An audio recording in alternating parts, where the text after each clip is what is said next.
የተወደዳችሁና የተከበራችሁ ተመልካቾቻችን ለዛሬ ዕለተ ረቡዕ ጥር 13 ቀን 2018 ዓ.ም ከኢትዮ ዲስኮርስ ጋር ያዝንላችሁ የቀትር ዜናዎች ከዚህ ሰዓት ጀምሮ ወደ እናንተ የምናደርስላችሁ ይሆናል። በቅድሚያ ርዕሰ ጉዳዮችን እንጠቁማችሁ። ቅዱስነታቸው መጠነኛ ህመም እንደገጠማቸው ተነገረ። ኢትዮጵያውያን ትልቅ ግድብ አላቸው። ግብጽ በናይል ላይ በቂ ውሃ የላትም። አሁን ይህን ጉዳይ መፍታት አለብኝ ሲሉ ዶናልድ ትራምፕ ገለጹ። የኦህዴድ ብልጽግና ስርዓት ከህወሓት ጋር የዶለተው ሴራ ወልቃይትን አሳልፎ ለመስጠት ነው ተባለ። እነዚህንና ሌሎች መረጃዎችን ይዘናል። አብራችሁን ቆዩ። ቅዱስነታቸው መጠነኛ ህመም እንደገጠማቸው ተነገረ።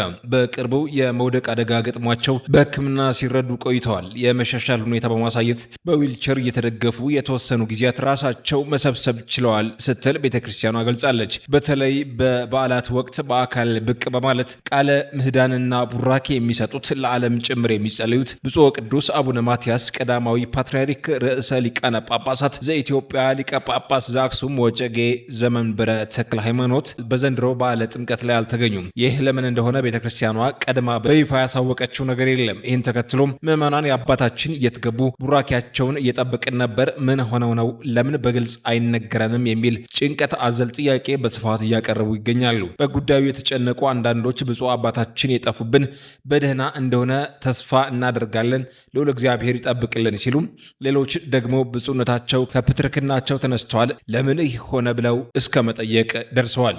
ብፁዕነታቸው በዘንድሮ ጥምቀት በዓል ተገኝተው ለሕዝቡ የተለመደው ቡራኬ ያልሰጡት ምን ሆነው ነው ሲል የኢትዮጵያ ኦርቶዶክስ ተዋሕዶ ቤተክርስቲያን የተጠየቀ ሲሆን ስማቸው እንዲገለጽ ያልፈለጉ አንድ የቤተክርስቲያን የስራ ኃላፊ በበዓሉ ላይ ያልተገኙት ወድቀው አደጋ ደርሶባቸው መሆኑን ገልጸዋል። ቅዱስነታቸው በዘንድሮ ጥምቀት በዓል ላይ አልተገኙም። ይህም የጤና ጉዳይን ተከትሎ የመጣ ነው። በሙሉ አቅማቸው ምዕመናንን መባረክ ስለሚጠበቅባቸው ያንን ለማድረግ የሚያስችል የጤና ሁኔታ ላይ አይደለም ያሉት ሲሉ እንደ አንድ የስራ ኃላፊ በቅርበት የማውቀው ያሉትን ተናግረዋል። በዚህም ቅዱስነታቸው የገጠማቸው መጠነኛ ህመም ነበር። በቂ ሕክምና አግኝተው አሁን በጥሩ ደረጃ ላይ እንዳሉና ህዝቡን በጸሎታቸው እየባረኩ እንደሆነ ነው የማውቀው ነው ያሉት። እሳቸውም የሚያደናቅፍ ነገር ገጥሟቸው በዚያው በመንበረ ክብራቸው ላይ መጠነኛ ጉዳት ደርሶባቸዋል። ለዚያም ሲኖዶሱ ተከታትሎ በቂ ሕክምና ተደርጎላቸዋል። ሕክምናውም ተስፋ አለው። ወዲያውኑ ከሕክምና ወጥተው ወደ መንበረ ፓትርያርክ ገብተዋል ሲሉ መልሰዋል። ይህ የገጠማቸው ባለፈው ታህሳስ ወር ነው። በልደትም ወጥተው ባርከው ነው የተመለሱት። የቅዱስ ሲኖዶስ ዋና ጸሐፊ ብፁዕ አቡነ ዲዮስቆሪዮስ ናቸው የቅዱስነታቸው ቃል በንባብ ያሰሙት እንጂ ቡራኬውንም የሰጡት ቅዱስነታቸው ናቸው። ከቀን ወደ ቀን ጤንነታቸው ጥሩ እየሆነ ነው ሲሉ አክለዋል።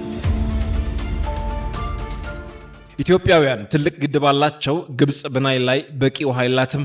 አሁን ይህን ጉዳይ መፍታት አለብኝ ሲሉ ዶናልድ ትራምፕ ገለጹ። ፕሬዚዳንት ዶናልድ ትራምፕ ለሶስተኛ ጊዜ የህዳሴውን ግድብ ግንባታ አሜሪካ መሸፈኗን ተናገሩ። የአሜሪካው ፕሬዚዳንት ዶናልድ ትራምፕ ወደ ስልጣን የመጡበትን አንደኛ ዓመት አስመልክቶ ባደረጉት ንግግር የታላቁ ህዳሴ ግድብ ግንባታ ወጪ በሀገራቸው መሸፈኑን ተናግረዋል። ፕሬዚዳንቱ ስልጣን ላይ በቆዩባቸው ጊዜያት 8 ጦርነቶችን እንዳስቆሙ ገልጸው ኢትዮጵያና ግብጽ በህዳሴው ግድብ ምክንያት ሊያደርጉት የነበረውን ጦርነት ማስቆማቸውን ገልጸዋል። ኢትዮጵያ በናይል ወንዝ ላይ በገነባቸው ትልቅ ግድብ ምክንያት ግብጾች ተጎድተዋል፣ ውሃቸው ቀንሶባቸዋል። ናይል ግብጽ ውስጥ ያለ ነበር የሚመስለኝ። ይህን ጉዳይ መፍታት ፈልጋለሁ ብለዋል ፕሬዚዳንት ዶናልድ ትራምፕ። የግድቡን ግንባታ ወጪ ማን እንደሸፈነው ታውቃላችሁ? እኛው ነን ያሉት ፕሬዚዳንት ትራምፕ በኢትዮጵያና ግብጽ መካከል ያለውን አለመግባባት የመፍታት እቅድ እንዳላቸውም ተናግረዋል። ስለ ኢትዮጵያ ህዳሴ ግድብ በተደጋጋሚ ሲናገሩ የሚሰሙት ፕሬዚዳንት ዶናልድ ትራምፕ ከዚህ በፊት የግድቡን ወጪ ሀገራቸው መሸፈኗን ገልጸዋል። የኢትዮጵያ መንግስት በይፋ ፕሬዚዳንት ትራምፕ የህዳሴን ግድብ ግንባታ ወጪ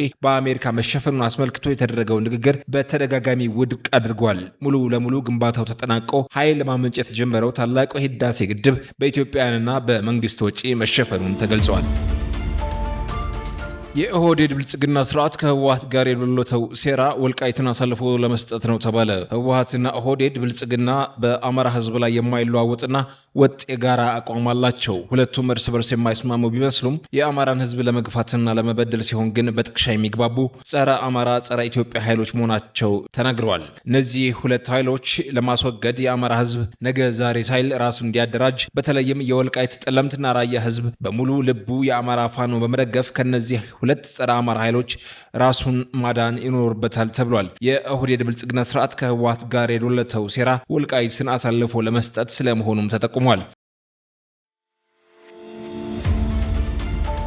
ተመልካቾቻችን ለዛሬ ረቡዕ ጥር 13 ቀን 2018 ዓ.ም ያቀረብንላችሁ የቀትር ዜናዎች በዚህ ተቋጭተዋል። ከመሰናበታችን በፊት ርዕሰ ጉዳዮችን እናስታውሳችሁ። ቅዱስነታቸው መጠነኛ ህመም እንደገጠማቸው ተነገረ።